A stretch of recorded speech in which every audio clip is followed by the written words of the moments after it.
Hello, my spooky friends. My name is Cassie, And I'm Caitlin. and welcome in to I'd Survive.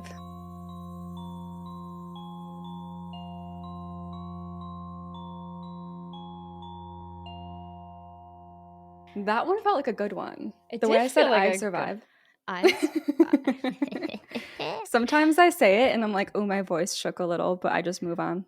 I always feel the most awkward about the intro Yes. because it's just like so obviously, like obviously it's scripted, but it's just like, hi, my spooky friends. Yes. I'm Caitlin.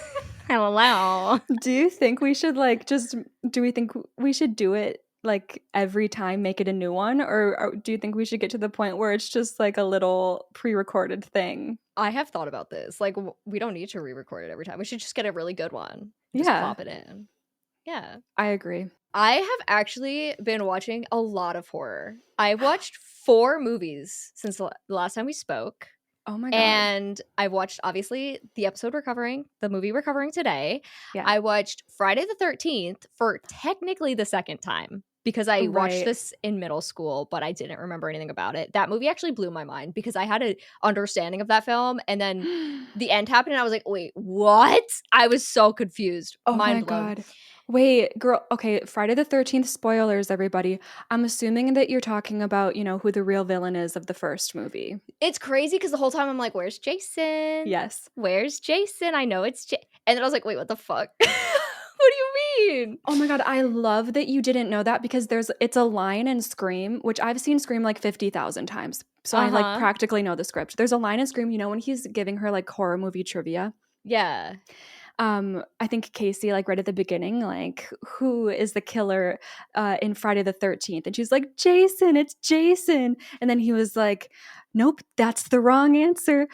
It's Jason's mom, Mrs. Voorhees. Jason Oh my doesn't show up God. until the sequel. And it's like, Oh. yes. Now that you say that, I have a vague memory of it. Yes. That's crazy. But I love that you like don't remember that from Scream because that just makes the first movie more fun. Oh my God, that's wild. You would have died. Ghostface would have got you. Oh my God, I would be so dead. That would have been embarrassing for me to be like a horror girly and be like getting the questions wrong. No, but I watched another movie that I'm not going to talk about because I might use it as a future episode. But we'll see when we get there. And then I also watched Aliens, which I have to say, what's interesting about this movie is going into it, people were like, just so you know, it's not really a horror movie. I want to know why it's not considered a horror movie. If a zombie movie is a horror movie, how is a movie full of aliens not a horror movie? What's the difference? Okay, I can tell you, I do agree that this is more action adventure in the sequel than horror suspense in the original, in the way that like I wouldn't consider The Walking Dead a horror show. Okay, see, I think most people would. Really? I would consider that like supernatural adventure, like The Last of Us. Like I wouldn't consider that horror. Okay. But to me, I think there was just like the difference in suspense was the bigger difference to me in tone. Okay. Like there was so much like slow suspense. What is this creature in the first one? And then the second one was like boom, boom, pow. It was a lot of boom, boom, pow. I did notice there were a lot of similar slow moments to the first movie, and specifically because I'm editing the reaction. I'm like, hey, here's 3 minutes I can cut because nothing happened. Yeah. But I don't know. I personally liked the second one more. Really? I think that's the popular opinion. Yeah. A lot of people said they preferred it, and I understand why. I don't know. It's just the entire atmosphere of the movie to me was so good. And I think having a ton of aliens is kind of fun. Just they're running around everywhere. I was very pleasantly surprised. I was nervous because everyone was like, it's not a horror movie, it's an action movie. And I was like, I don't like action. Yeah. And there's definitely a few parts in the movie where I'm bored, but like not the fault of the movie, but just because it's not my genre. Yep. But a lot of it I love. And just Ripley is like the coolest character of all time. Ugh, love her. Yeah, no, I prefer the first movie. I love them both. Like they're both 5 stars to me, but I prefer like the first one. And I think the reason why is because I went through that movie not knowing what the alien looked like. That's the major difference, is because I did know what it looked like. Yeah, so like all that suspense for you didn't hit as hard, I'm sure, because you're like, I know the alien creature, which I did too, but I didn't realize it until I saw it. And I was like, oh my God, I have seen that before. But still, like, my experience watching it was like, I don't know what is in store whatsoever. So like the horror suspense Right. aspect of the first one hit me really hard because I didn't know what to expect, which I loved. No, I mean, they're both phenomenal films. Yeah. I don't know. It's weird because they don't seem like they should be like my kind of movie, but they are. I don't know. Hmm. It's hard to explain. They're just really, really good. I have to ask you too, the movie Yes. that you're not mentioning, Yeah. is it Sinners? Oh Or are you God, talking no. about something else? Because we haven't gotten to talk about Sinners yet either that you Have you watched. seen it? No, but now I want to ask you, is it a horror movie? God, it I understand why it's categorized as horror, but I Hmm. wouldn't put horror as the first genre on the list. I Sure. think that whenever I see it listed, it's just horror, which I don't agree with. I think it's very rich in like drama and like history. Like there's a lot of elements to this film. The horror aspects of it are fun, but that's not even what I love most about it. Okay. Yeah. I love to hear that from you as like a girly who doesn't love anything other than horror movies. Like Yeah, obviously right? you do like other movies that are not horror. It does happen. But Mhm. I feel like, yeah, for you to say like your favorite part of it wasn't the horror makes me want to watch it so Yeah. bad. Yeah, no, I would never be like, "Hey, we're doing Sinners. You have to watch that one." Absolutely, you need to watch that one. No. It Okay. also would not make for a good episode at all. Interesting. Well, yeah, there's movies like that. I watched 2 horror movies since we last talked, and one of those was like that too, where it's like it could never be an episode because it's Mhm. so like atmospheric. But I watched Lost Highway, which Ooh. is a 90s David Lynch movie. I don't know if you're familiar with David Lynch as a director at all. Not it I the name is familiar, but I couldn't, go Yeah, from I there. think I think he's more of like a artsy movie buff's favorite director type. You know, like Gotcha. he's huge, but he's so in his own lane. He actually just passed away like within the last year. But Mm. Lost Highway, it was Patricia Arquette, Oh my god, Queen. and I was shocked because I had not seen her in anything other than Severance, or so I thought until I realized because I looked at her IMDb over this because I had to Aw. like make sure which character she was because she's so much younger. I was like, I literally don't know who she is in this movie, but she's in the Yeah. main credits. No, she's also in Holes. You know the Oh movie my Holes? god. Yeah, yeah, yeah, yeah. Wait, it was either you or my brother that I was literally talking to about this because I haven't About seen her in it? Holes. Yeah. Literally, was it my brother? My brother must have told It me this had literally, to have like, a few been. days ago. Oh my That's god, crazy. that is weird. Yeah. No, I just found out this week that she was in that, and I was just like, "Whoa!" Yeah, I that's crazy. like it's so mind blown. But yeah, Lost Highway. It was. I don't even want to talk about it. I just want to say that I watched it, and I will say I had to stop watching it when I was watching alone at night. Ooh, I love that. Yes, but there's only certain aspects of the movie that are like that. Like if I pushed through another 10 minutes, I probably could have made it through the night. It was just like a certain spot that like really freaked me out. But yeah, so I watched that and then I watched The Faculty, which is another movie from the 90s.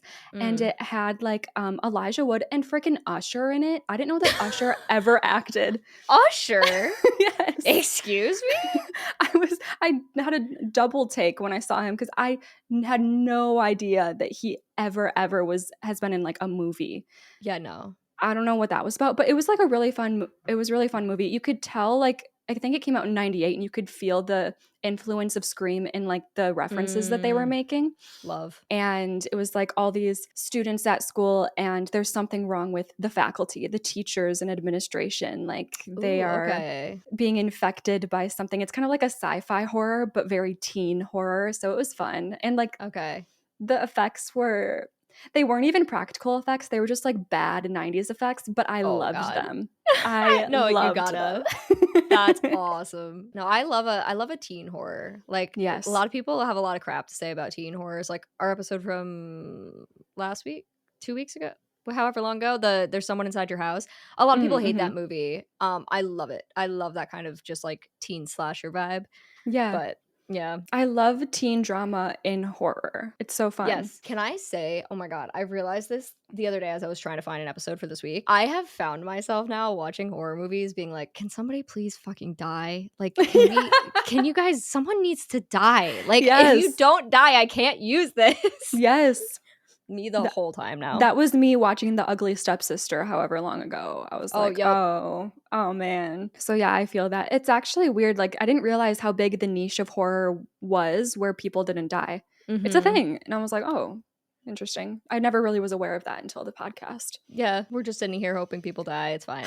Yeah, No big wishing deal. death. Wishing death. And I was wishing a lot of death while I was watching this week's movie. We are watching a movie called House on Haunted Hill. And this is from 1959. Yes, making this our oldest movie that we are covering on the podcast, which is kind of exciting. I'm so excited. I love an old horror movie, and especially for this podcast, I just think it's so fun to tell old horror because it's so Yes. wacky and like the formula is just non-existent, and I'm excited. It's, you know, very over the top, and like because it's so theatrical, I think it helps too with us telling the story. Yes. Because it's like it's so ridiculous. And I will say that this film is a little ridiculous in the best ways. This movie was produced and directed by a man named William Castle and written by Rob White. Now, what's really interesting about this movie is that its box office success actually helped inspire Alfred Hitchcock to make his own low-budget horror film, Psycho. Shut Yes. up. Crazy, right? I didn't know that till after, and I was like, whoa, that's wild. I'm sad. She is sad. She's ready to go. Yes. We're going to jump into this. Let's do it. So the movie opens on a black screen, accompanied by the sounds of a woman shrieking, a man laughing in a very evil, kind of goofy sort of way, and also some other spooky sounds like chains and creaks, you know, your classic old spooky soundscape. Okay. Now suddenly a disembodied head comes rushing at us in like wait. very What do you mean? Like floating in the air? Yes, but it's like okay, so it's like kind of like they like cut out his head and like it's like faded and he just like comes rushing at us, and it's just a man, and his name is Watson Pritchard, and he has something to tell us, okay? Oh. The ghosts are moving tonight, restless, hungry. Watson is going to show us the only true haunted house in the world, a house where his brother was murdered, along with 6 other people. And since then, he has owned the home. I've only spent 1 night there, and when they found me in the morning, I was almost dead. Now, Watson's going to fade away the same way he came in. He's just gonna shoot backwards. It's just it's very bizarre, but you know, it gives 1959. Like you're like, okay, this is exactly what I would expect to see. Yeah. So he fades away, and in fades the haunted home, and it doesn't look like a typical like, you know, beat down haunted house kind of vibe. It looks like a boxy like LA mansion. Oh, weird. Like a 1950s mansion. Mm-hmm. So guess what? Another disembodied head fades in. It comes rushing at us. Just a different one. It's another man. Okay. This man's name is Frederick Loren, or Lauren, Loren. And he's here to let us know that he's rented this house tonight, so my wife can give a party, as he states.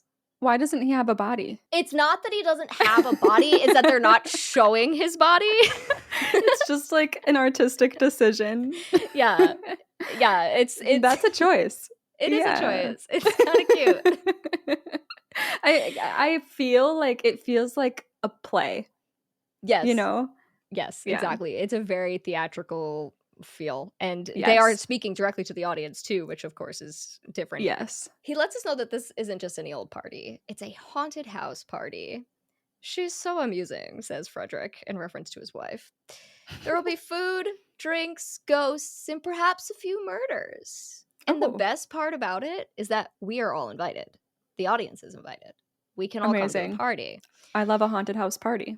I honestly, like, I'd be there. Yes. Like, no questions asked. Like, we're showing up. So first of all, we can't say we wouldn't go because we would. Yeah, unfortunately, I'd be enticed. Well, and you don't even know the catch here. Oh. If you are able to spend the night in the home, you will leave with $10,000. In 1959, so today that would be Ooh. $110,000. Oh my god. Yeah, I'll be there. Yeah. I will show up. Thank you very much. You know how they do that? Like, spend a night in this haunted hotel and you'll win this. Like, would you do that? I would do it for $0. Really? I would need a buddy though. I wouldn't do it alone. I would prefer to have a buddy, but I would do it alone. Oh wow, that's very brave. It's not brave, it's delusion. Well, I was being nice. Okay, yeah. Valid. I don't know. I love haunted shit so much that, like, yeah, just throw me in there. Like, I might cry and curl up in a ball, but it'll be worth it. Maybe the trauma's worth it sometimes. I don't know. That video has to come someday. Haunted hotel. I'm ready. I'm freaking ready. So Frederick's got to leave us now because the guests are arriving. We can see them driving down the road, approaching the home, and they are each seated in their own hearse. Frederick tells us that it was his wife's idea to have the guests arrive in funeral cars. He says again, she's so amusing. No, that would be so me in 1959. Like, right? Nowadays you can't do that. Like, that's problematic. Like, don't do that. But in 1959, I'd be like, this is so fun. This is cute. No, I would still do it now. I'm not even gonna lie. Like, cancel me if you must. I would have a fun time. Yeah. So it's now time for us to meet each of these guests coming to the house tonight, and we'll sit with them for a moment inside their car as they're introduced. So here they are. We have Lance Schroeder. He is a test pilot who, Frederick tells us, needs the money. Nothing beyond that. We have Ruth Bridges. Ruth is a newspaper writer who is here to write a piece on ghosts. She needs the money because she's got a bit of a gambling problem. Oh, good for her.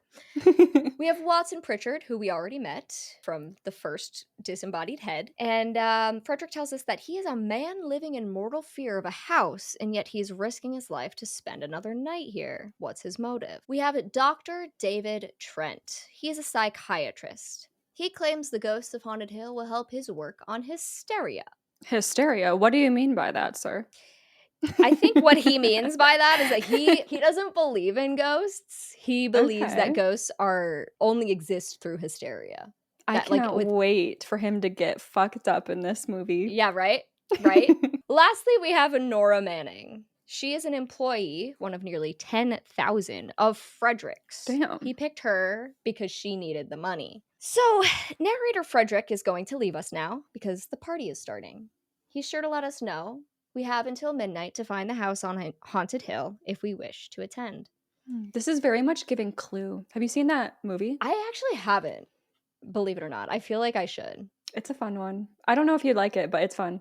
It's goofy, right? Yeah. Yeah, I feel like I could enjoy that because, like, I love the game. And it's similar in its theatrics. Like, even though it's not 1959, like, it's a very funny theatrical, comes off as like a play type of I love movie. that. Yeah. I do love that. So the funeral cars pull into the driveway of the house one by one as the title card appears on the screen for House on Haunted Hill. Mm-hmm. Over the next couple of minutes, the opening credits will show over shots of our 5 guests with their bags walking through the gate and toward the home.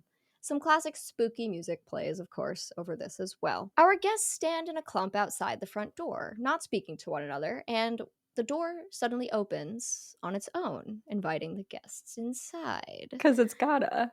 Because it has to.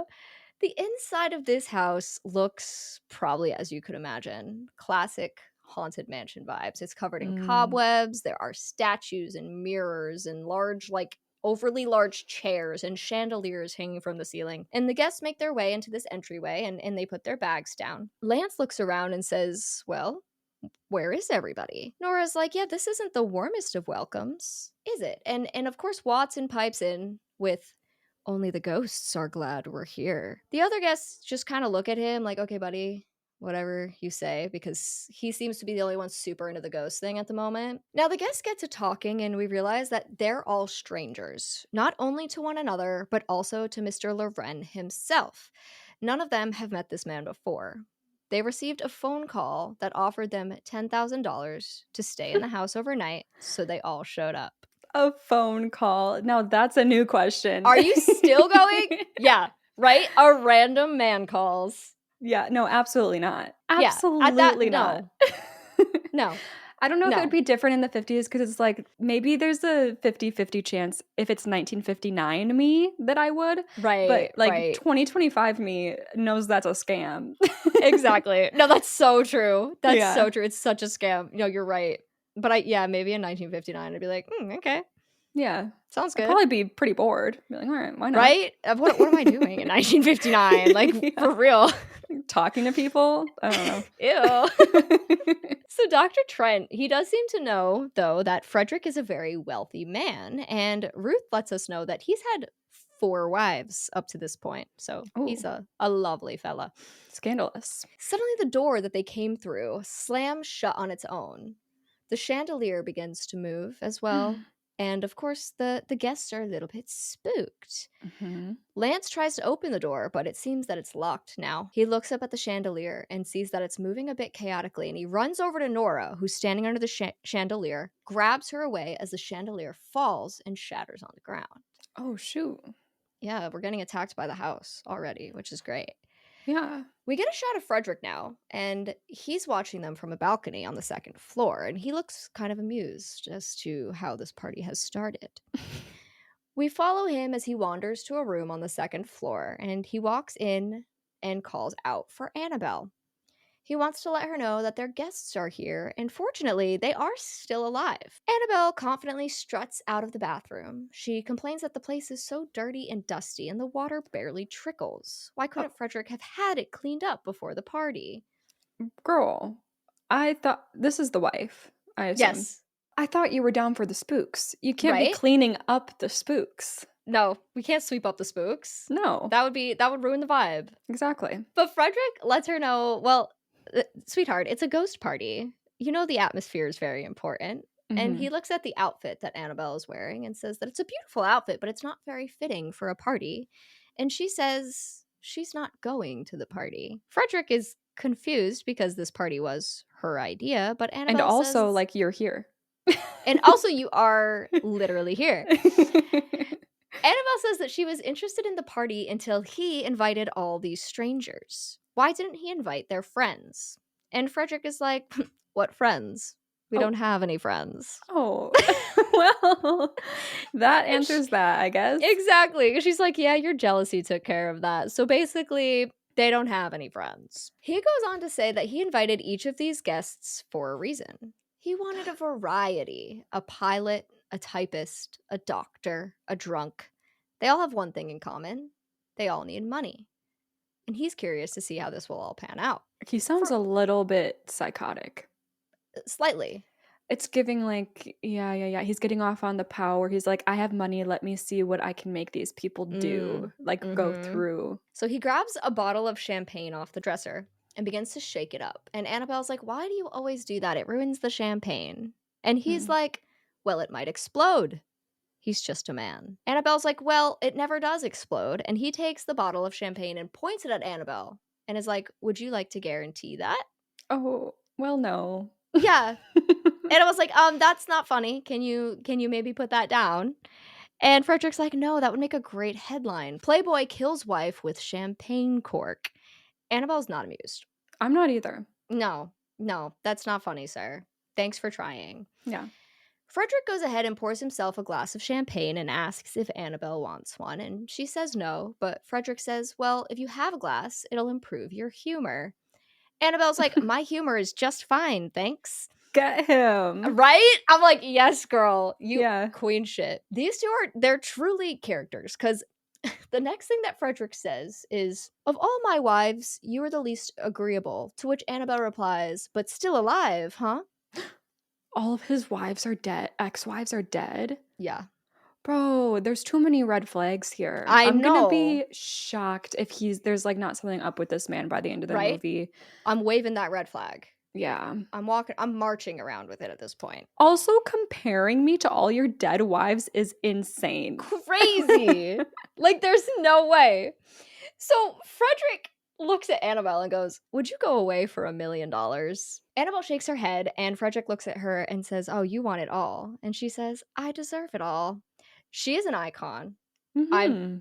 I adore this woman, and I need you to know that right now. I'm very pleasantly surprised to see a 1950s wife acting this way. I know, it's Mhm. amazing. Now they joke about Annabelle killing him next. That's the next joke that they decide to play with here, and Frederick's like, Okay. "Remember when you poisoned me? Oh, LOL. That was so funny." And Annabelle's like, no, that was something you ate. Remember what the doctor said."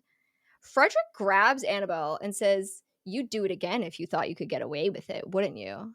And she's like, "What makes you think that?" And he just goes, "I hear that hanging is very uncomfortable in case you get any more ideas." I can't explain the energy between these I can't. two because it's like at one point they're kind of like goofing around and then it's like very serious but still goofy but like sinister all at the same time. Right. I'm like, I'm trying to understand if they're both kind of getting off on this and this is like flirting to them, Right, right. or if they're genuinely getting upset with each other. I cannot keep up right now. You no, and watching it doesn't help. Okay. It's like, what's go are you gonna kiss or, like, is someone gonna pull out a gun? Like, what's Yeah. happening?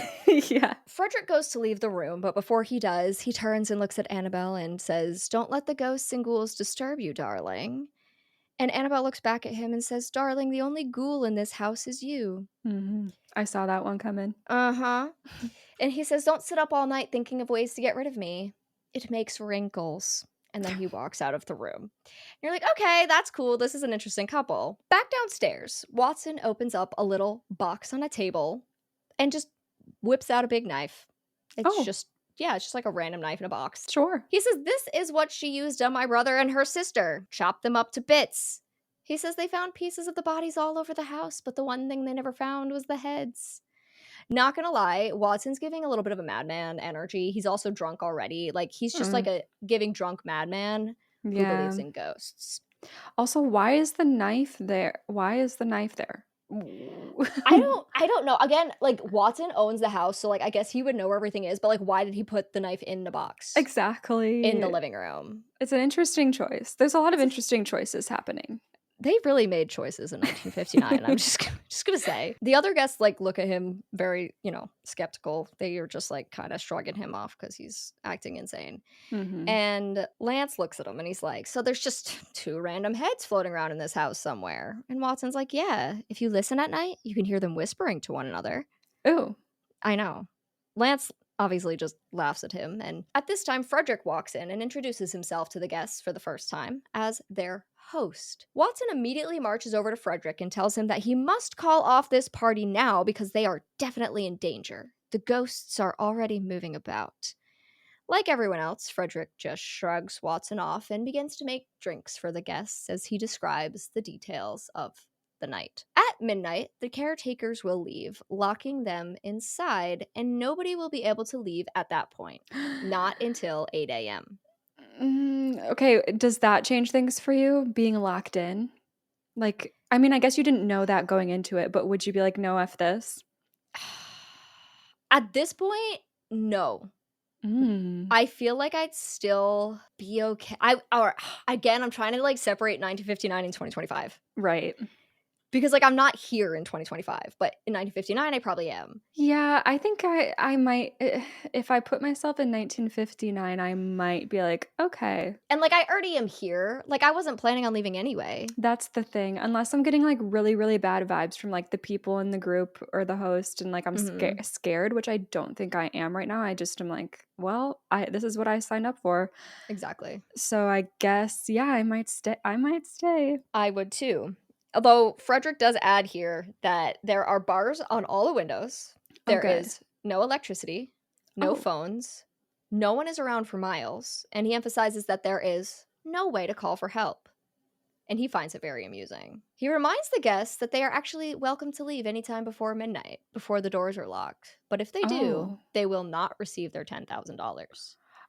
Oh, yeah, I'm staying then. Staying at least until midnight. Yes, Like if anything crazy were to happen before midnight, maybe I would exactly. peace out. But for now, it's like, okay, Are sounds we good. expected to sleep, or are we supposed to, like, stay up all night? I think sleep. Okay. Now, the doctor asks a question here that I think we're all kind of thinking, and he's like, "Why? Why? Like, Yeah. why are we doing this?" Frederick's answer is ghosts. Period. He says, "I think everyone wonders what would happen if they saw a ghost." Mhm. I mean, like, yeah, I think about that. I'm not Yeah, gonna me lie. too. I'm curious. The doctor's like, well, sir, ghosts are only a manifestation of hysteria, so Hmm.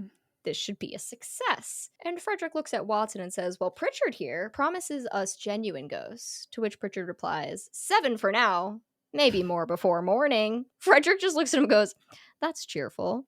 But then he asks Watson to take them on a tour of the house to see, if they come across anything. The first place that Watson takes the group is to a stain on the ceiling that he claims is blood. A young Mhm. girl was killed here, he says. Ruth walks underneath the bloodstain to have a look, and Watson immediately freaks out, saying, don't stand there. Ruth looks down at her hand, and there are little droplets falling onto her hand. They are dark, it's black and white, so I can't tell. It's blood. I Right. think it's blood. They don't confirm this. Okay. And Ruth just looks at it and like wipes it off her hand with she pulls something out of her bag and she just wipes off her hand. And Watson's like, oh my gosh, it's too late. They've already marked you. And the doctor's like, okay, I think the ceiling is leaking. It's fine. And they all just kind of ignore it. Um. Okay. Yeah. Yeah. Yeah. The ceiling's just leaking. The ceiling is just leaking blood, like that happens here. Yeah. Every once in a while, Yeah. Watson's like, well, I hope the ghost doesn't come back. And Lance just looks at him like, wow, you really are the life of the party, aren't you? Frederick says, oh, he hasn't even gotten started. Wasn't there a man who threw his wife into a wine vat or something? Watson's like, yes, of course, that happened in the cellar. There's been a murder just about everywhere in this house. And they go ahead and make their way to the basement. Down in the basement, we have quite the situation going on. There's equipment and a wheel on the wall attached to a rope. And Watson goes over, he spins it, and it opens a trap door in the floor. Ooh, I love a trapdoor. I I know, like right? hidden entrances and stuff like that. As he's demonstrating this, he explains that a man named Mr. Norton used to make wine in this basement. His wife didn't think the wine was very good, though, so Mr. Norton filled this trapdoor vat with acid and pushed her into it. Okay. Very reasonable response. Yeah. For sure. Watson lets us know that all of the murders that have happened in this house have been somewhat unique. No simple shootings, no stabbings. And in the background, we can see that Nora is leaning over the vat and looking in. She nearly falls in, but luckily Lance catches her at the last moment.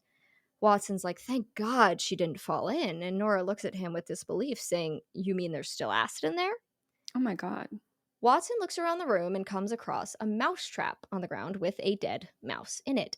Oh. And he holds this trap over the vat and lets the mouse fall into it. Oh.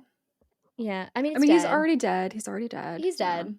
So I guess it's like still like but Yeah. The liquid in the vat bubbles up before we see rat bones float to the surface. Oh my God. They all just kind of stare at it like, what the hell? Like, why is this still here? Yeah. I mean, they didn't clean up the crime scenes clearly I with know. like the blood on the ceiling, so we shouldn't be too surprised. That's so true. He's just like, yeah, there's some blood over there, murder over here. Here's the knife that they used. There's supposed to be like 2 heads somewhere. Literally. Yeah. Watson walks over to the wheel on the wall and closes the trapdoor again. Frederick's like, okay, yeah, why don't we go upstairs? I think that's enough of that. Yeah. And this is actually our first score check-in. Whoa, that was so quick. Yes, it's a quick one. Okay. I mean, yeah, 100. Yeah, that's what I have. 100%. Yeah. Nothing's happened yet. We definitely both agree we would be there up to this point, but no chance to die unless we were Nora and we were clumsier when we fell into that. At this point, like, you could call this, if they wanted to switch up genres on us and just make this a comedy movie, I feel like they could still go that route at the point that we're at right now, because like nothing has really been too crazy. Exactly. So the group heads back upstairs, but Lance and Nora stay behind. Lance wants to ask Nora how she was invited to this party. Nora says that she was told she would receive $10,000. And Lance asks if anything had been mentioned about them being locked in. And she says no, not at all. They both seem to think it's a little weird, but they're not going to leave and lose that $10,000. They explore the cellar a little bit, opening up doors, seeing what's inside. We have empty closets, empty rooms, a closet full of empty bottles, and another seemingly empty closet, but it's pitch black inside, and for some reason Lance feels he must go in and see what's going on in there. Nora stays outside the room, and she calls in asking, does it go anywhere? At this moment, the door slams shut on its own and locks. Nora grabs at the handle, screaming for Lance, but he doesn't reply. The candles around the room begin to flicker, and many of them go Ooh. out. So it gets real dark in the basement. Mm-hmm. Nora turns around, and she looks through a doorway where she sees a woman's face appear. The woman glides toward the room, and we can see that she's wearing all black, like a long black cloak of sorts. She glides toward the room and then just sort of slides back out and doesn't say a word. Nora is understandably spooked by all of this, so she makes a run for it and heads upstairs to find the group. Okay. So that was supposed to be a ghost. Yes. What did it like? How did it look? Okay, so it looks like a person, Mm-hmm. but it does literally glide across the floor. Cool. Yeah, it's like just like floating. Well, like not that you can see the contact with the floor, like Sure. the cloak is long enough, but like it looks like it's floating back and forth. Yeah, nice.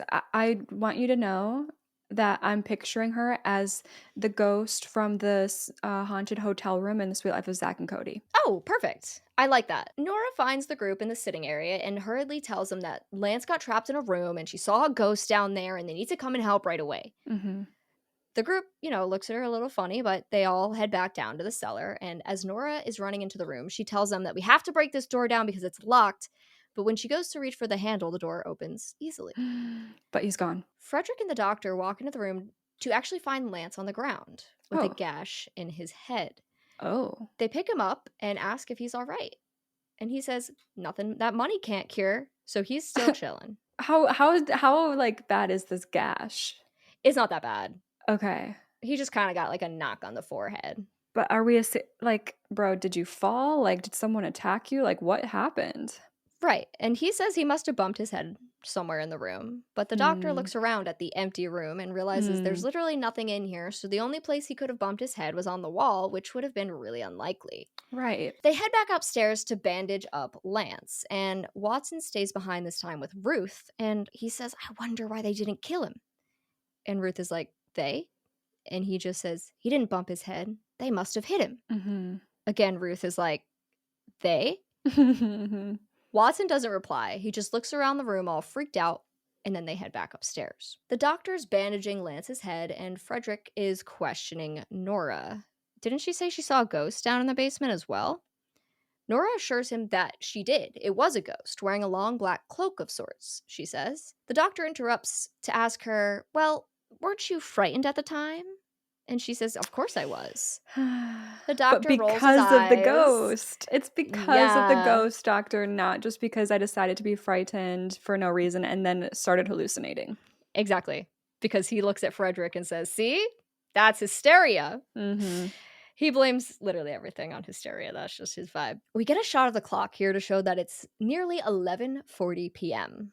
We're getting close, so the door is locked. Oh my god, that was so fast. I know. The time... Yeah. It like, doesn't... Yeah. Just go with it. Just go with it. Now, Lance tells Nora to meet him in the hallway. He grabs a few extra candles, and the two of them sneak back down to the basement. Oh. Are you going back down there? No. Yeah, I'm like taking like a couple ibuprofen PMs and finding a blanket and just like trying to sleep till morning and take my money and leave. Right? Period. Lance decides to lead Nora back to the room that he'd been in and tells her that someone had been in the room when he came in. He doesn't understand where they could have gone. Lance begins knocking on the wall, and of course he finds a hollow spot. He begins to do some investigating that, I'll be honest, I don't entirely understand. He's like measuring the space between the rooms and having Nora knock on walls. I don't know what he's doing, but I'm really happy for him. Yeah. But anyway, he has Nora go into the next closet over and says that he's going to knock on the wall in the original room, and she's going to knock back when she hears the knock. So Lance begins knocking, and Nora knocks back. He asks her to knock a little lower on the wall, so she does.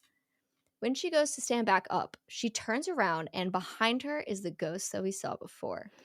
This lady is making the most over-the-top spooky face. She's got like, her face is all like scrunched up and her teeth are showing and she has her hands up like claws. Like she's just like making like a classic old spooky face. And of course this scares the crap out of Nora, who just starts screaming bloody murder. Yeah. She doesn't run though. She just kind of like backs into the wall and is like, you know how it is in 1959. Flailing around. Literally. As she's doing this, the ghostly figure like keeps that like claw facial thing going on and just glides out of the room. just Okay. gone. Lance comes in the room now because obviously he heard the screaming, and Nora tells Lance that she saw it again. Mm-hmm. They go and check the main room, but there's no ghost to be seen.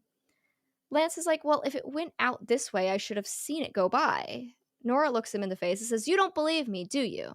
And he says, well, how can I? Mm-hmm. I get both perspectives on that. Like, Exactly. if someone's just like, I saw a ghost, I'm like, well, I don't think you did.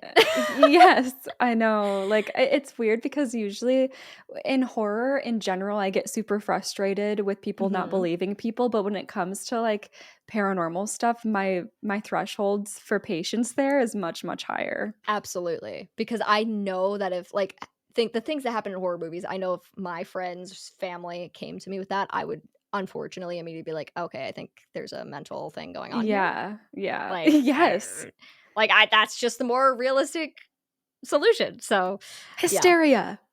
Yeah, hysteria. I'm actually the doctor in this situation. Hate to break it Yeah. to you guys. Yeah. So Nora is kind of pissed and she angrily stomps her way back upstairs. And on her way back to the guests, she actually runs into Annabelle, Frederick's wife. Mhm.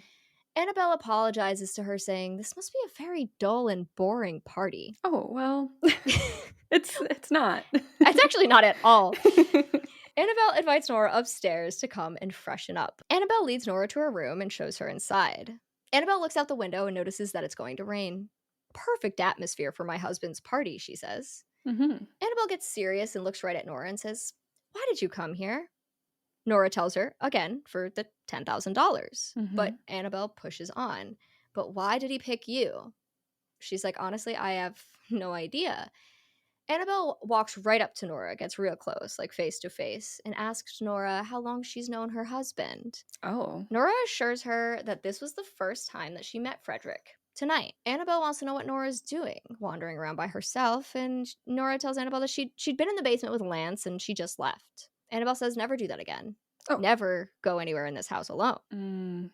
Okay. But then she lightens up a little bit and says, all right, fix your face, I'll be back. You know, I really love Annabelle and Frederick. Like, I think Mm-hmm. they're really, really fun hosts and just characters to have alongside our like five little group of Yeah. people who just are trying to get their money. Was there jealousy there? Like, where she thought maybe her husband had a thing for Nora? That is the energy that it gives, yeah. Okay, Because, yeah. like, the way she gets up in her face and is like, how long have you known my husband? Why did he pick you? Why you? Like, Yeah. that to me gives that jealousy element without explicitly coming out as jealousy. Right. I know this is bare minimum, but it's nice that she might be jealous, but then at the same time seems genuinely concerned and is like, you don't go anywhere alone. Because I Right. feel like they would, I don't know, with older movies, they really just like make very narrow characters. And it's cool. I don't know. They're just such interesting characters to They are. dissect. They really are. Nora speaks up because she's like, because Annabelle's just leaving the room, and Nora's kind of like, wait, what's going on? And she seems Yeah. confused. But Annabelle just turns back to her before she leaves and says, you're in danger. We all Oh, are. okay. Well, maybe we should have. It's past midnight, I'm guessing. Based Just on how wait. time works. Oh God. Based Okay. based on how time works, yes. Based on how this movie works, absolutely not. Okay. I will say, after her saying that to me, I would leave. You think so? Yeah. So Annabelle leaves the room, and in the hallway, she runs into Lance and introduces herself to him. Lance asks which room is his, and so Annabelle leads him to a door on the left. Once they enter the room, Annabelle asks Lance, what happened down in the basement? Why was Nora so upset? You didn't really bump your head, did you? Lance is just like, oh, she thinks she saw ghosts, but I didn't see anything. He Ugh, understandably seems pretty lighthearted about the situation, but at the okay. same time, it's like, what does he think happened to his head? You know what I mean? That's the thing. That's the thing Right. is why do you not remember? How are you not freaked out that you don't remember how you got that? Like, what do you mean? I must have knocked my head. What? Like, what happened? You were there. Yeah, right. Nobody else was there. It was literally just you in that room. Annabelle looks at him and tells him that he should not be joking around about these things here tonight. And Lance is surprised to hear that how can Annabelle like be taking any of this seriously at all? Annabelle grabs at Lance's hand gently and asks him if she were to need help, he would be there, right? It's serious, but also slightly like there's a slight flirtatious nature Yeah, to it. I feel that. Yeah. He assures her that he would, but asks her, like, what's going on here? What's with this party anyway? Mhm. Annabelle is like, well, this is no party. She thinks that tonight, Frederick is planning something, but she doesn't know what. Okay, well, that was a possibility in my mind, but then I was like, are they both in on it together? Because of their confusing dynamic where it seemed like they got off on a lot of crazy stuff. Mm. It's like maybe they're Mm-hmm. just both psychotic and they're into this and they're like playing their little game with their little and that's still possible, but it's interesting that she's saying like she thinks he's up to something and she's apparently not a part of it. Right. Right. Because like Frederick keeps saying this whole time, like it's her party, but Right. she keeps calling it his party, which is something that like is Mm. really interesting to me. Mhm. So Lance is like, well, he must be planning something pretty big if he's willing to sell out $50,000 for it. But Annabelle Mhm. assures him that the money doesn't really mean anything to him. And she thinks that the fact that they're all strangers is exactly why he invited them to the house. She explains how she's Frederick's fourth wife. The first disappeared, and the other two died of heart attacks in their 20s. Interesting. Okay. Mhm. Mm-hmm. Take Right. notes. Yeah. She certainly thinks that she's next, and she leaves Lance's room and sees the shadow of Frederick creeping around the corner.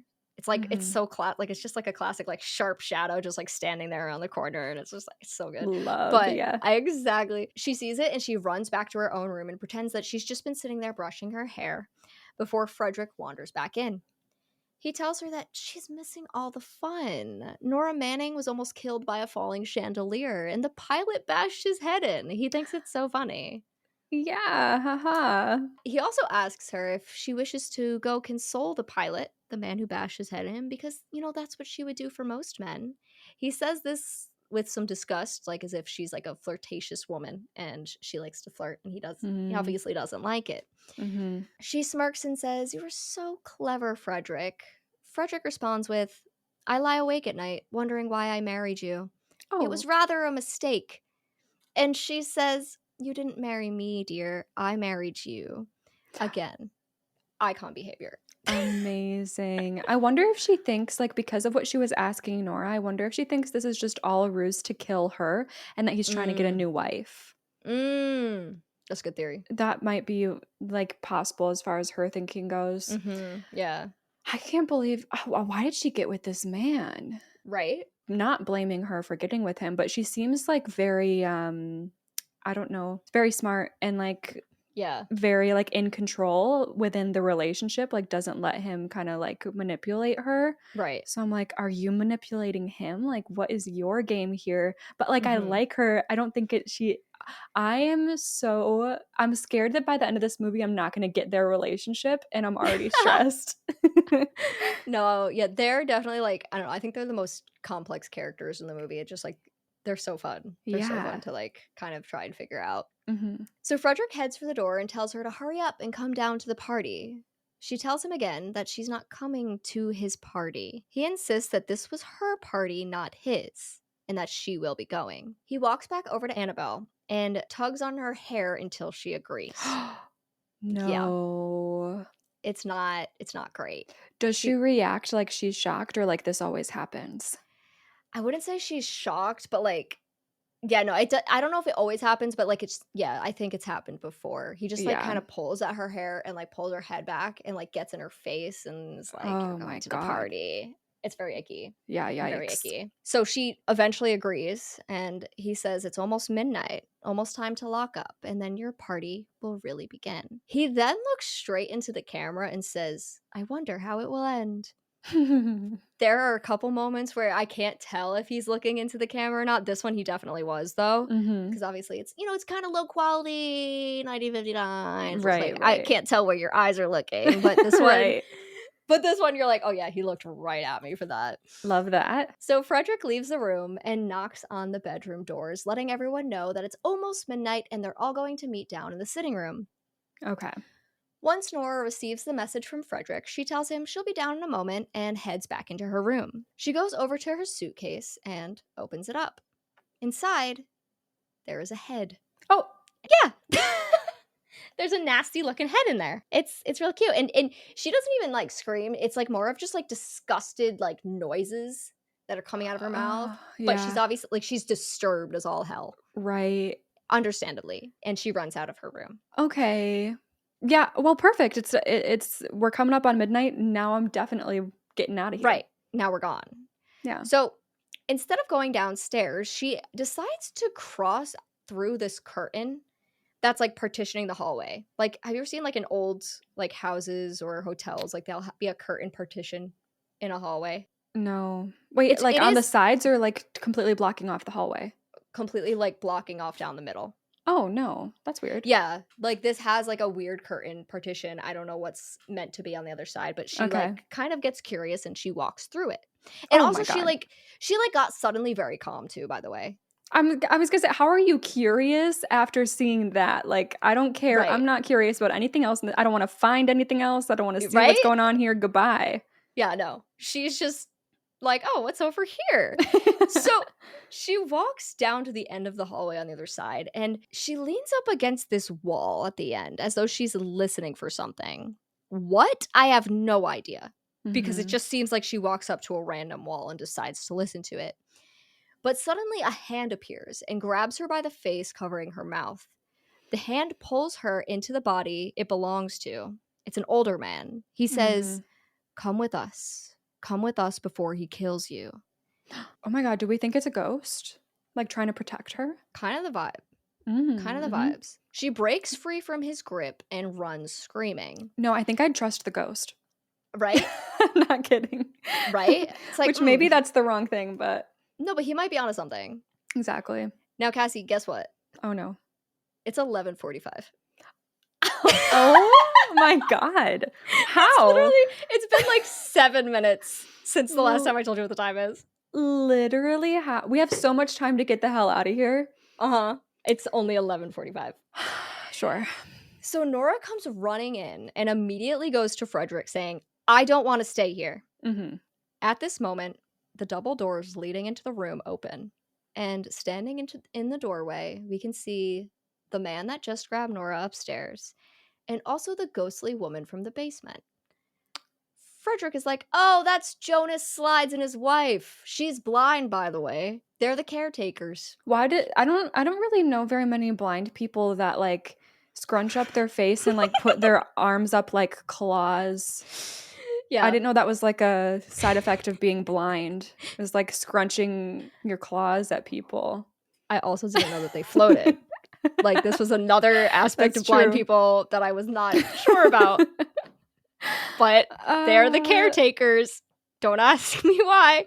This lady was floating around in the basement. Again, Nora is just like, "Okay, yeah, I'm not staying. Like, I would like to leave." Yeah, what about the head in my suitcase? Who's that? All right, we're gonna get to this, but like, she just like forgot about the fucking head. I swear to God. Like, no. Like, she just is like, I don't know. If I saw a head, I think that'd be the first thing I brought up when I came downstairs. But yeah. maybe that's just me. Frederick walks over to the doctor and kind of whispers to him that he thinks they have a real case of hysteria over here. Oh my God. But then the doctor's like, "No, this isn't hysteria. She's just a little upset." Now, I don't know why suddenly he's backing off the hysteria thing, but this situation, this isn't hysteria. This is just being upset. Mm-hmm. Annabelle makes her grand entrance now, and she's changed into a beautiful dress, and her hair and makeup are done very nicely. She introduces herself to the room and then goes over the conditions of the night once again. Mm-hmm. It's nearly midnight, and Frederick lets the room know that if anybody wants to leave, they can now leave within the next few minutes, but of course, they will lose their $10,000. Okay, bye. All right, and I'm out.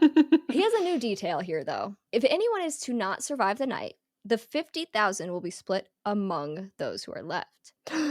That's giving Hunger Games. I know, right? It's like, oh, well, that's a disturbing detail. Yeah, because I just know there's people psychotic enough, like greedy enough to just kill for that money. Mm-hmm. Frederick says, "This is your last chance to leave." And of course, Nora speaks up saying, "Yeah, I would like to go." Yes.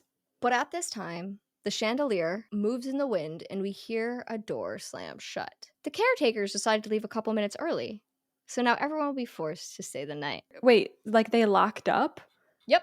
The caretakers walked out at like 11:57 and locked the door. Okay. Yeah. I'm upset. And Watson, I know, because you're like, "Okay, I'm going to leave."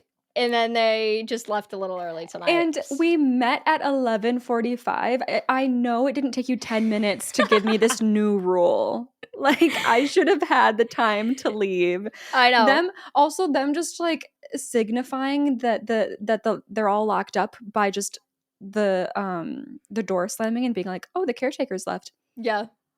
Excuse me? That's gotta have been a plan all along. Like, he wasn't gonna let anybody leave. That's my guess. That's how it feels, right? Yeah. So Annabelle comes over saying to Frederick that hasn't he had enough of his silly little game? Why don't we, get the cars up here, pay these people, let them go home? Mm-hmm. And he just looks at her and says, "No, sweetheart, this is your party, remember?"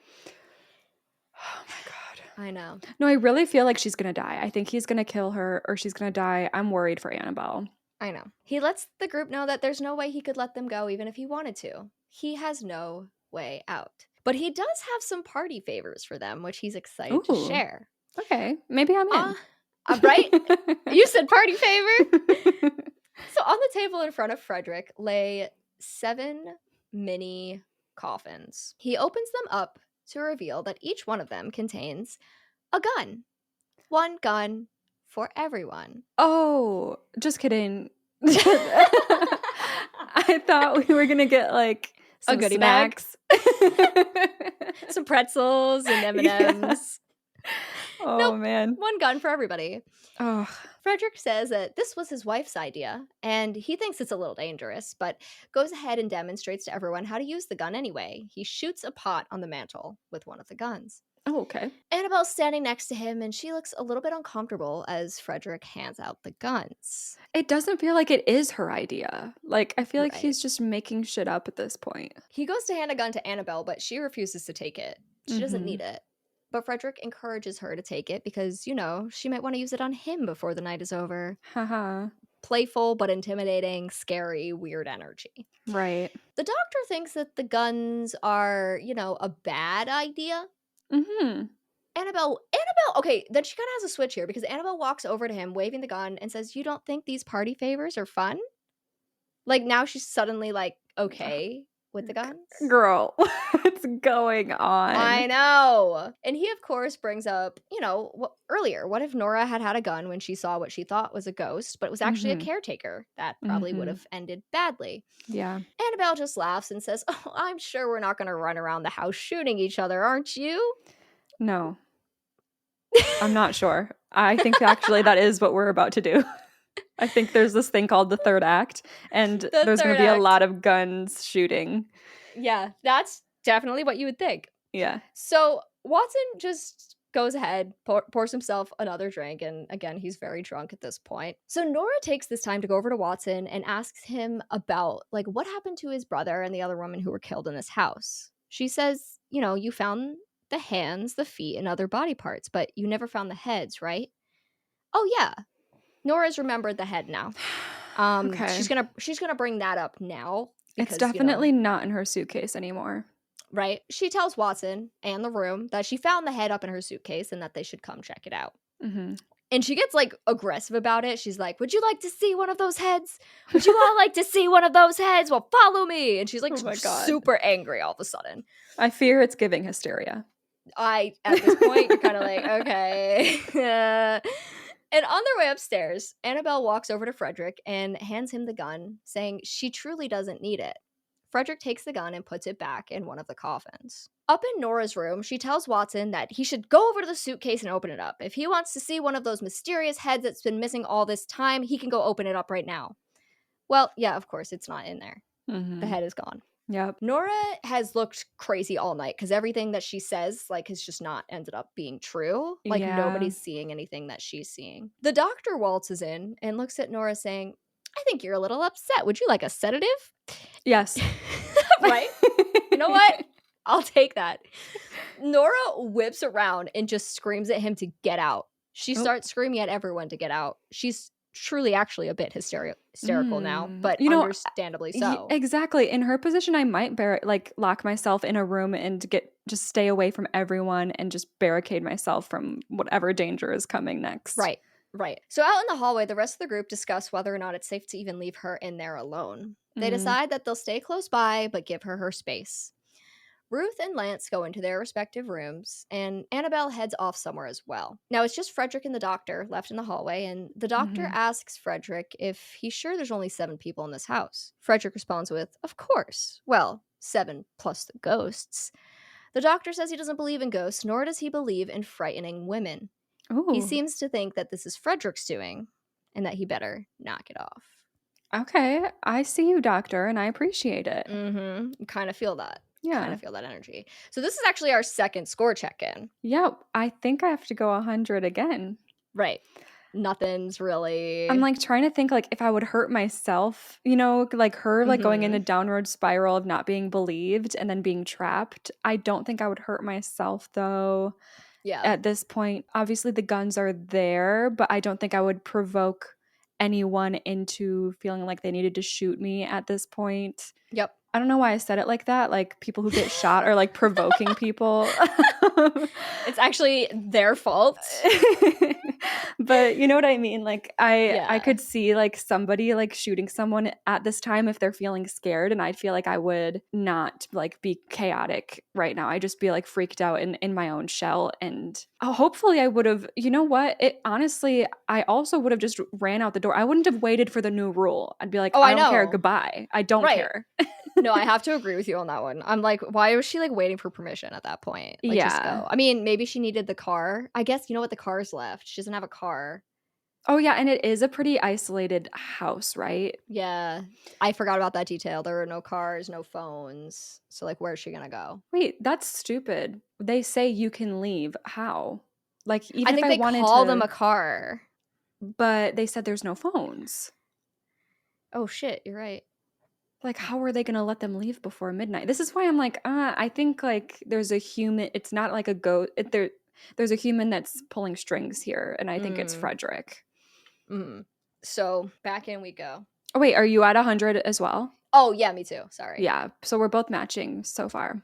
Yes. So we get an exterior shot of the house here just to establish the passing of some time. Lance is in the hallway outside Nora's room and he knocks on the door to check on her. He calls her name a few times, but he gets no response, so he lets himself into the room. Nora is gone. And while Lance is looking around the room, a closet door opens on its own. In the closet, we see the head is now hanging there by its hair from the rack in the closet. Oh. Lance heads over to the closet and actually just grabs the head by the hair and carries it downstairs. Oh, that's so intruder coded. That's so Psycho eating his burger while swinging the head from Yeah, Intruder. They would get along. they really would. That's so crazy. They say we're desensitized these days. I see the craziest shit in old movies. Right? It's like, oh, okay, he's just gonna grab that shit. Like, good Yeah. for him, I guess. So he walks straight back down to the sitting room where Watson is, and he just like holds up the head to him. Oh my God. I know, he's like, look at this. He asks Watson what he knows about this, but Watson goes off into his crazy madman type speech saying, it's too late for Nora. They must have taken her by now. Lance demands that he tell him where Nora is, but I don't think Watson knows shit. Mm-hmm. This conversation's interrupted, though, by the sound of a scream that ends in like a strangle. So it's like a scream and then it like fades out. Ooh. Lance runs the stairway where he finds a large rope tied to the post. When he looks up the stairs, he can see the bottom half of a body hanging from the ceiling. His face falls as he says, Nora. Mm-hmm. The doctor walks in and tells Lance to hurry up and let the rope down. They bring the body down to the floor and realize it's not Nora, it's Annabelle. I know. This is what I'm fucking saying. This is what Frederick wanted. And Mm-hmm. the way he kept on saying it's your party, like the word party, Yeah. like that's kind of giving death. Like, why do I think that's like the Ooh, funeral like, party? yeah, it's like your party, it's like your funeral, kind of. Yes. Yeah, exactly. And now there she is. What in And the there she is. world? Mm-hmm. Okay. So the doctor brings Annabelle's body into a room and lays her in a bed. Frederick comes running in, thinking something happened to Nora, but then he sees Annabelle laying in the bed. Mm-hmm. The doctor assures him that she is passed and that she hung herself. Lance leaves the room and runs into Nora in the hallway. She seems panicked and asks Lance to hide her. Lance seems confused, but he hurries her into a room anyway. So in the room, Nora breaks down as she grabs at her throat. She tells Lance that Frederick attacked her, Ooh. tried to choke her and kill her. She says he thought she was dead when he left, but she wasn't, and she came up here. Lance is like, are you sure it was Frederick? And Nora says it was dark, I couldn't see, but it was him. It had to be him. Oh my God. What was Frederick's reaction to Annabelle? He seemed upset. Okay. Like, he looked at her and, like, he wasn't, like, sobbing or anything, but he looked concerned. And Yeah. there was no, like, major overreactions from anybody to her death. It was just kind of like, oh my God, she died. Okay. You know? Yeah. That was kind of the energy around everyone. Yeah. So Lance fills Nora in on the fact that Annabelle died. He seems skeptical that it was suicide. Mm-hmm. He thinks someone killed her. Mm-hmm. And of course, Nora thinks, well, it had to have been Frederick. Right. Lance hears a knock from the hallway and goes to see what's going on. The doctor's at the door and says that they're all meeting down in the sitting room. Lance tells him he'll be down in a minute. Before Lance heads down, he goes back to Nora and tells her to stay where she is, stay hidden, lock the doors, and don't come out. Before he leaves, he even points to the gun and says, if you need to use it, use it. Yeah. Down in the sitting room, Watson asks where Nora is. The doctor says, well, he didn't want to disturb her because he didn't think this concerned her. Which, okay, sure, doesn't, yeah, whatever. I think we should all be concerned. Yeah, period. So the doctor presses Frederick, asking him if there's any way to get out of this house. There's got to be a way. Mm-hmm. But Watson butts in to say that there really isn't. The only door to the outside is made of steel, and all the windows have bars that are set in stone. The doctor says he's not afraid of ghosts, but he is afraid. Mm-hmm. Something is going on here. One of them was almost crushed by a chandelier. One of them was attacked. One of them has been driven to hysteria. And one of them is dead. Mm-hmm. Could these really be accidents? Frederick speaks up and asks the doctor, when he took Annabelle down, did he see anything that Annabelle could have stood on or climbed on to get herself up there? And the doctor says that he didn't, and that's exactly why he's suspicious. Right. Frederick and the doctor agree that this was no suicide. It was murder. The room seems to agree that they think it was Frederick. He's the only one here with a motive. You want to know what Frederick's defense line is here? Okay. No. Yes, I do. He says, what husband hasn't at some point wanted to kill his wife? What husband hasn't had 1,000 opportunities to do it in such a way so that he'd never be suspected?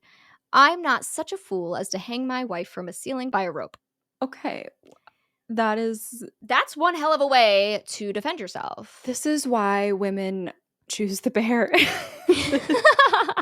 This is why women are terrified. It's the specific, like, we can do it if we want to. Right? Like, we have the power. Oh, you're so scary. How do they respond to that? Do they, like, get it because it's 1959, or are they okay? Yeah.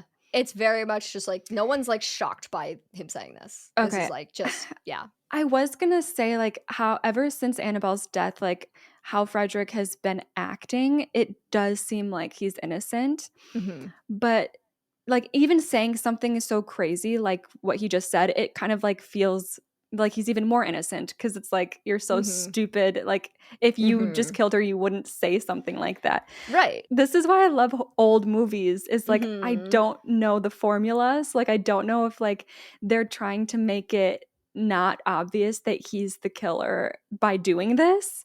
Right. And so that when it's revealed that he is, like, puppeteering, that it's a big deal, or if he genuinely isn't and there's just going to be something completely different. I have no idea. Yeah, it is a little crazy. Yeah. It's fun. It's really fun. Yeah. So the doctor says that, well, one way or another, Annabelle was murdered.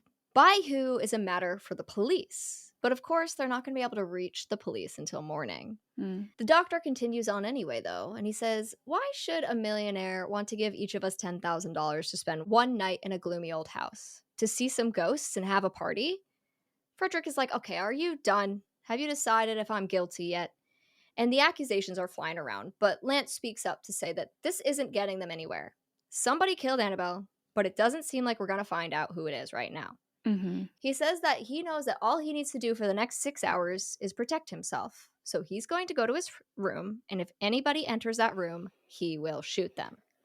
The doctor agrees this is actually not a bad plan. Everybody go to your room and wait till morning.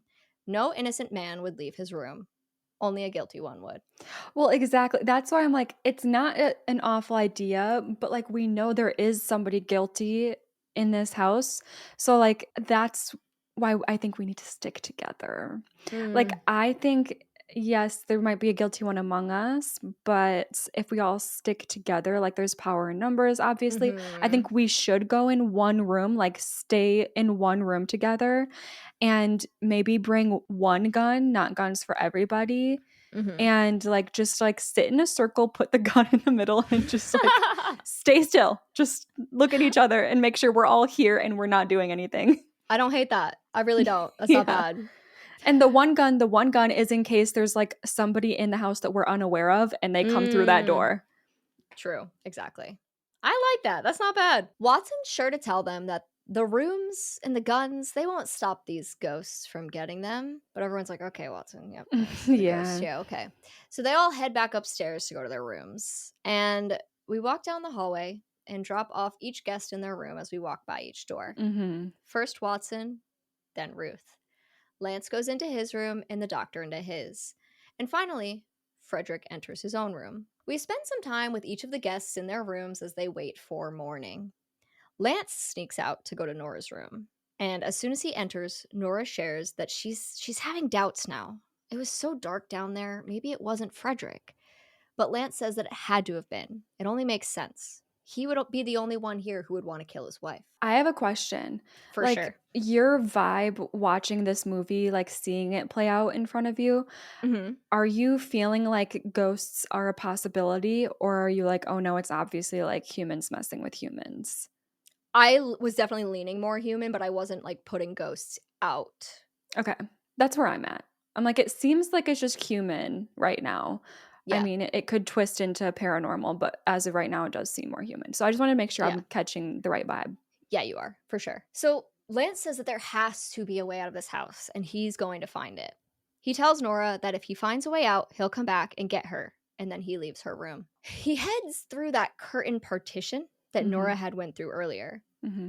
He also leans his head against that same wall that Nora did. He seems to think that there's something funky with this wall because he starts like touching on the edges. Okay. Suddenly, the wall opens up a secret door of sorts, and Lance walks through. But as soon as he does, the door shuts on its own behind him, Yeah. locking him inside. It's the risk you take. Mm-hmm. I'd go in. I know, I'd be like, well, maybe this is the exit. And then Yeah. I would be screwed. Or like, I don't know. I'm thinking, well, maybe I wouldn't go in. I would make someone else go in. Okay, fair. I'd be like, go Fair. see what's in there. Like, report back. Go check it out. Let me know what's going on. Because I'm thinking there might be like more people in this house than we realize. Like Right. who said it? Like someone was like, "Are we sure there's only 7 people in this house?" I'm Yeah. not. Right. Exactly. Back in Nora's room, she's clearly anxious. She's pacing around when suddenly all the candles in her room just blow out. Love. She looks to the window, and a rope begins to snake its way through from the outside. How? What? It's Oh, because it just, can go through the bars. yes, it's Yeah, going through the bars and into the open window. of course. Okay.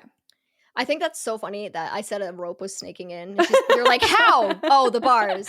Not, how is there a rope snaking in on its own? Like, No, that is weird too. That is weird too. I was thinking of like modern windows. So fair, I was like, fair. the window's open, but then I was like, oh wait, no, they're all barred. But also, Yeah. yes, that's crazy. What? Who's on the other end of this rope? So Nora looks understandably frightened as she watches the rope snake across the floor and slowly wrap itself around her ankles. Oh my god! Wait, this is paranormal.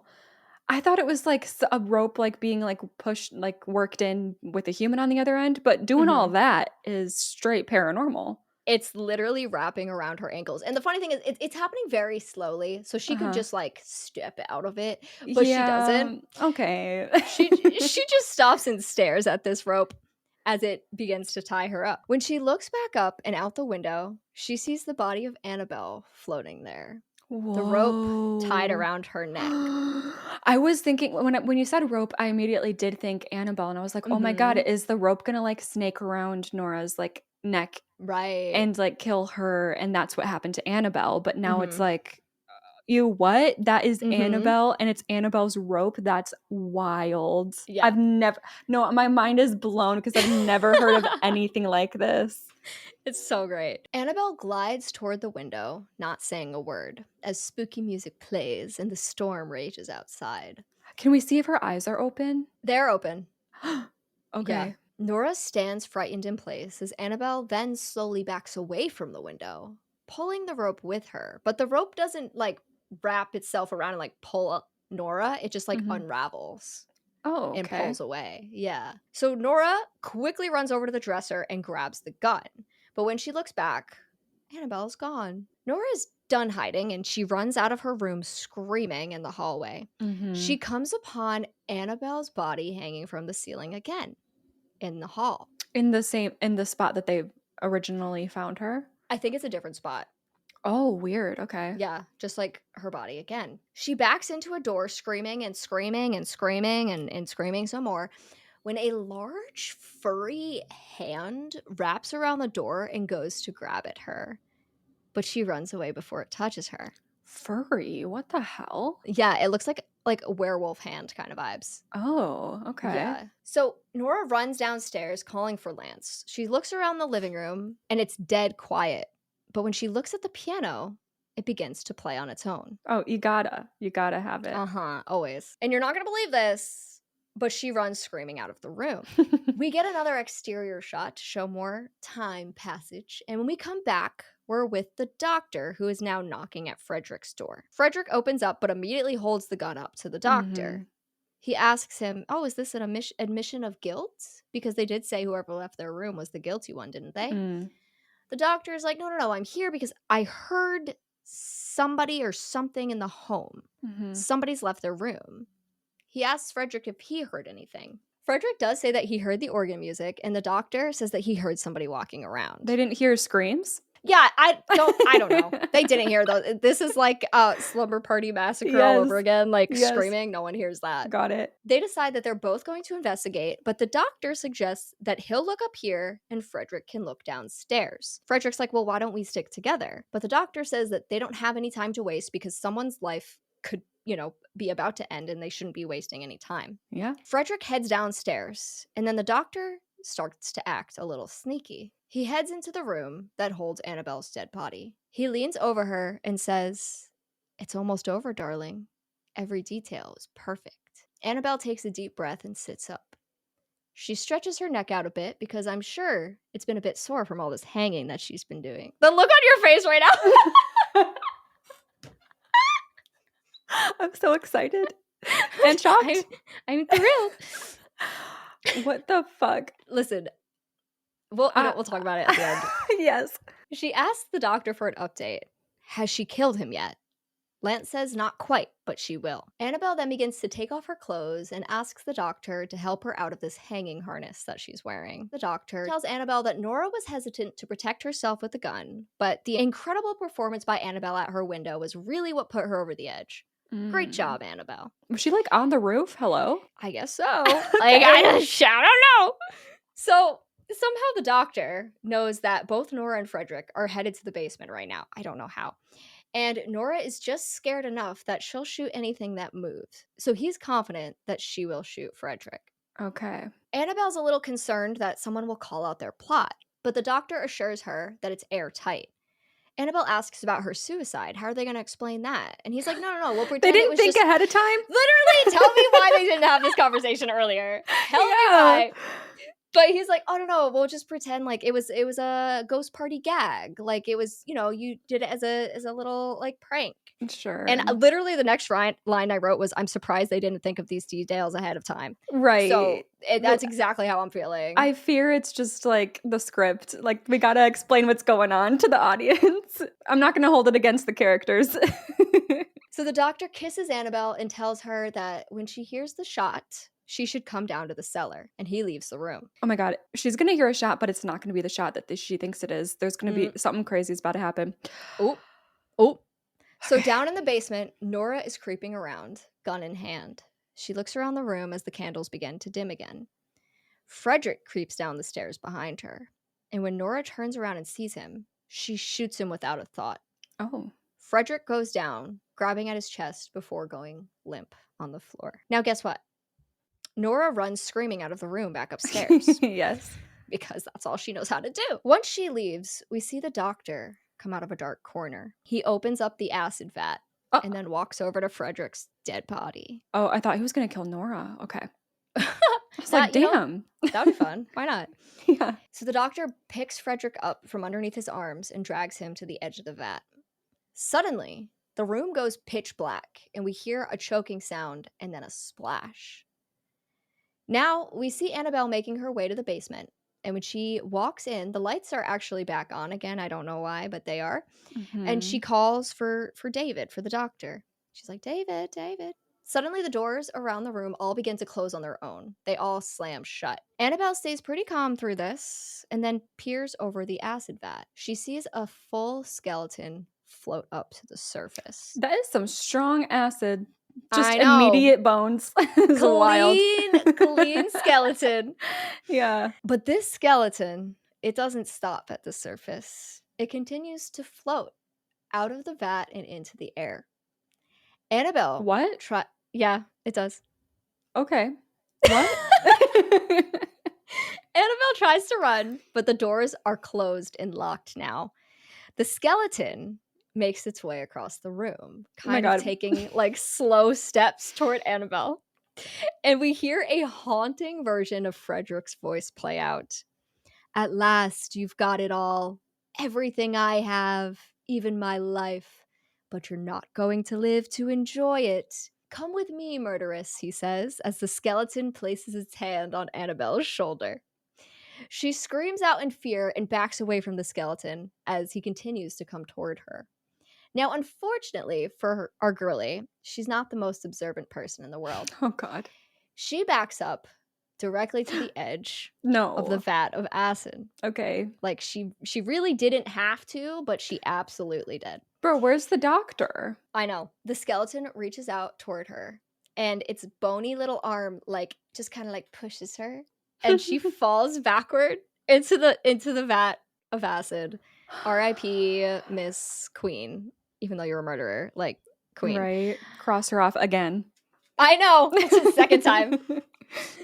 We pan around the room as spooky music plays out, and from a dark corner of the room, here comes Frederick, strapped up with some kind of crazy contraption fit with cranks, wheels, and strings.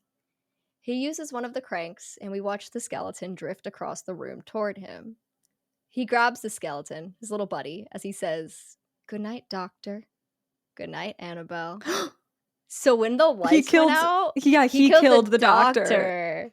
Yeah, I didn't think that, like, the first time I didn't catch on to that. And I was like, oh, I love that. Wow. Okay. He goes, "The crime you two planned was indeed perfect. Only the victim is alive and the murderers are not. It's a pity you didn't know when you started your game of murder that I was playing too." That makes everything makes so much sense. Like their relationship and how he's speaking to her and talking about this party and everything. Mm-hmm. Do you think he knew that she wasn't really dead when he found her? I didn't think so initially, but it's definitely possible. Because at this point, like, you can tell, like, he knew more than he was letting on. Right. And, like, he earlier, remember he said, like, "Remember when you poisoned me?" And he kept making jokes about how she was gonna try and kill him tonight. So it's like it's like he knew somehow, but I don't know how much he knew. Yeah, I don't think he, like, knew the whole plan, but he knew something was up with this, and he was, like, on guard and Right, yeah. exactly. So he tosses the plastic skeleton into the acid, and out in the hall, Watson, Ruth, and Nora must have heard Lance screaming from behind that wall where he was trapped because they're trying to get him out. Can I just say, where has Ruth been this whole movie? She's there. She just doesn't have a lot of lines. Like, most of her stuff is comedic relief, so I just, like, haven't. Yep. She's comedic relief. Got so, you. like, she has a lot of, like, just, like, little things about drinking and gambling. I just, like, didn't really keep in, but yeah. No, she's fun. I like her too. So they get Lance out from behind the wall, and when they do, Nora tells him that she shot Frederick. He's down in the basement. She's pretty sure he's dead. They all head down to the basement to see Frederick standing in the middle of the room. alive and well. He Mm-hmm. tells Nora that she hadn't shot him at all. Her gun was loaded with blanks. He also shares that his wife and the doctor were planning to murder him. Trent tried to throw me in the vat.